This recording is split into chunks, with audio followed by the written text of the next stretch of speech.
Next on Heels and Quads. And all the people here tonight.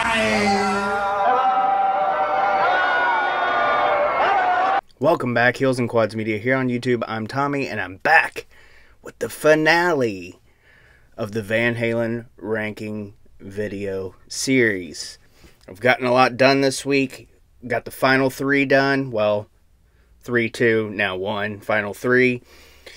And as most expected in the comments, we've come to number 1 and the first Van Halen album, the debut. What started off as the quote-unquote 0 demos done by Gene Simmons, then Gene giving up due to Bill Aucoin and everybody else involved in Kiss not thinking that Van Halen would really be Van Halen. Warner Brothers signs them. This is what we get. The debut album from Van Halen from 1978. Not a lot I can say that hasn't already been said about this one.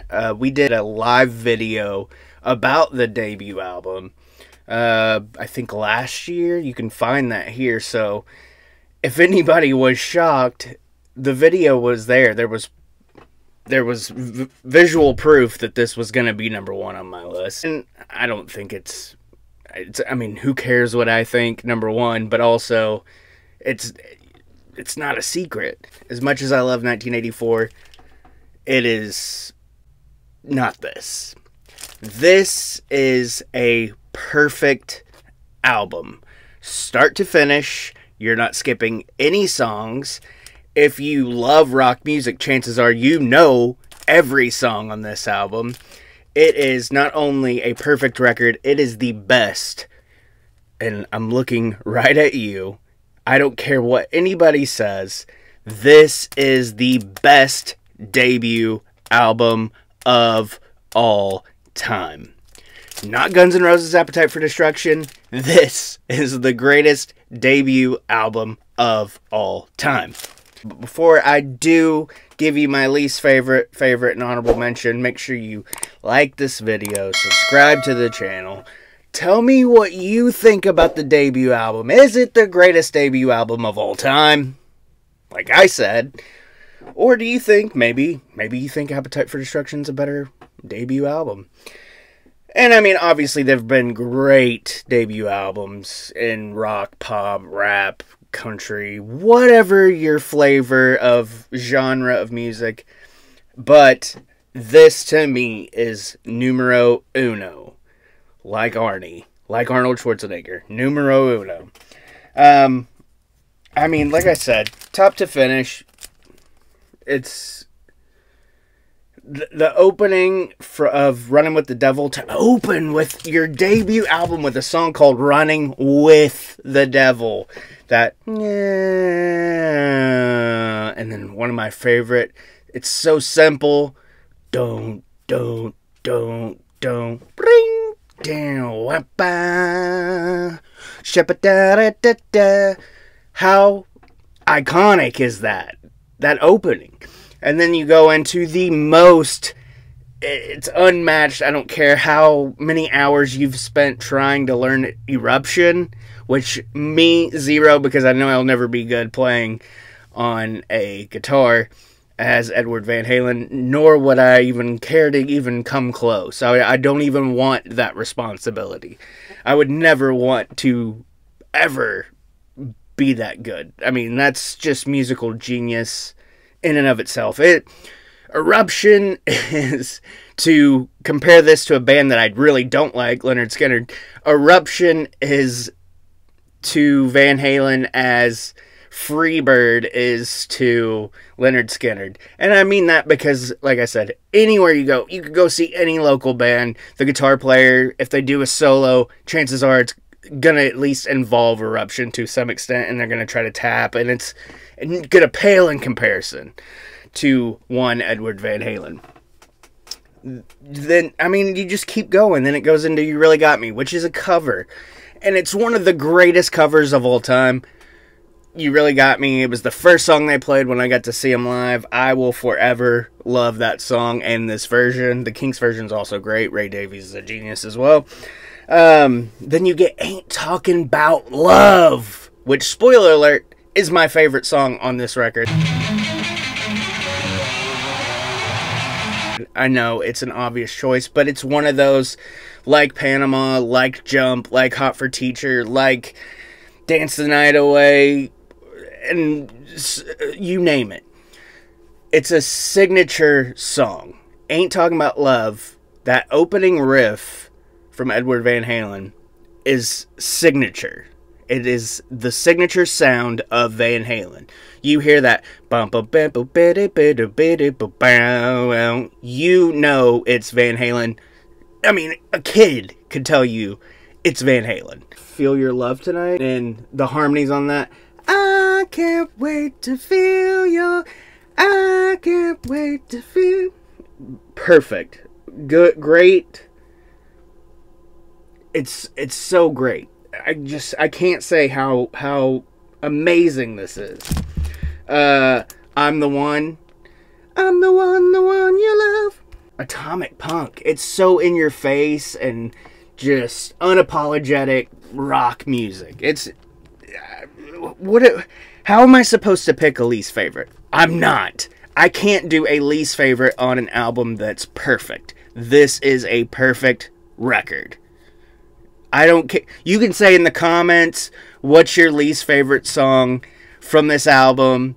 I honestly, I'm cheating my own ranking series. I can't pick a least favorite song from Van Halen 1. Can't do it. Jamie's Crying, radio, rock pop, perfect song. It was sampled by Tone Loc.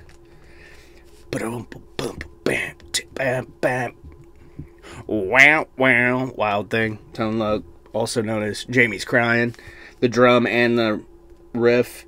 And then my honorable mention, Little Dreamer.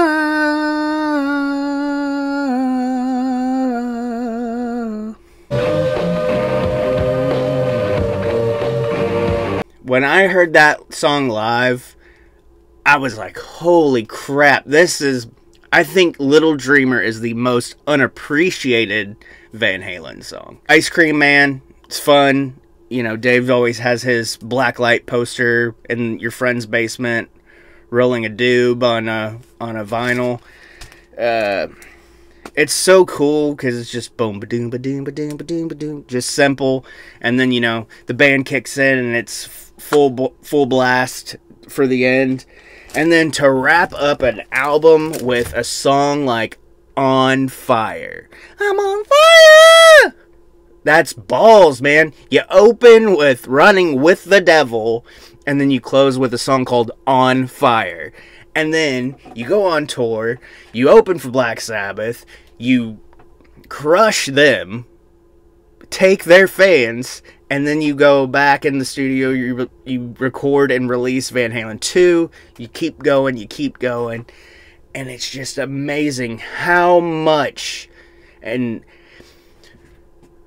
you can almost compare, I'm going to say this, and this will probably be controversial, but nobody cares about my opinion anyways. You can compare the impact that Van Halen made in a brief, 78, which I mean, I know they were practicing, honing their craft, if you will, but 78 to 84, 6 years. In that 6 years, if Dave left and Van Halen decided to just call it quits, in that 6-year period, you can compare it to the Beatles, who, you know, 64, 65 to 70, and you got so much great music in a short amount of time. I think people really forget how short of amount of time the Beatles were together, how short of amount of time that the original Van Halen lineup was together, and they had failed attempts at reunions, and, you know, what was it, 96 at the MTV Awards, and Dave showed his ass, and they were like, oh, we ain't doing this. And then 2000, they got back together with Dave and Michael Anthony, and they were going to record what became Different Kind of Truth. And that never happened, but at least we got the songs, even though Michael Anthony didn't play on those. But I mean, you think about it, like Van Halen 1, Van Halen 2, Fair Warning, Women and Children First, not in that order, Diver Down in 1984.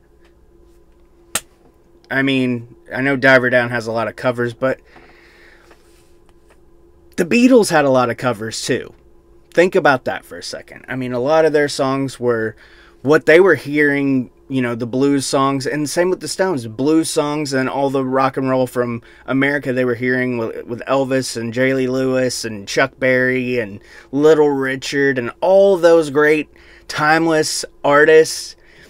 A lot of covers. Van Halen did a lot of covers too. The original lineup was only originally together for a short amount of time. It's kind of crazy when you think about it that way, and it just kind of clicked. I mean, obviously I don't do scripts anymore. I don't feel genuine doing them. It makes me uncomfortable. I'd rather just talk. And just like last night, as soon as I stopped filming the video for 1984, I'm like, I didn't say that. I should have said that. Didn't add that. And it's always like, but leave them wanting more, you know?